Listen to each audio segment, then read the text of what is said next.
How to see who rewatched your Snapchat stories. Hello everybody, welcome back to the channel. Today I'll guide in how you can see who has reviewed or rewatched your Snapchat story.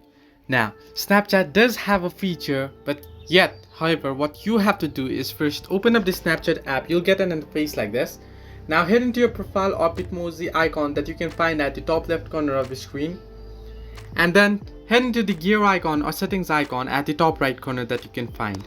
Now here under email or your email address, under it you can see the Snapchat Plus option. Simply tap on it. And here if you tap on subscribe, here you'll see all the Snapchat Plus features, custom app icon, chat wallpaper. If you scroll down below, you'll find the option story rewatch. See how many friends have rewatched your story. So what you want to do is you'll have to either subscribe to the Snapchat Plus or you can just use 7 days free trial. In my case, I don't have the subscription feature available in my region. However, it should be available in your region.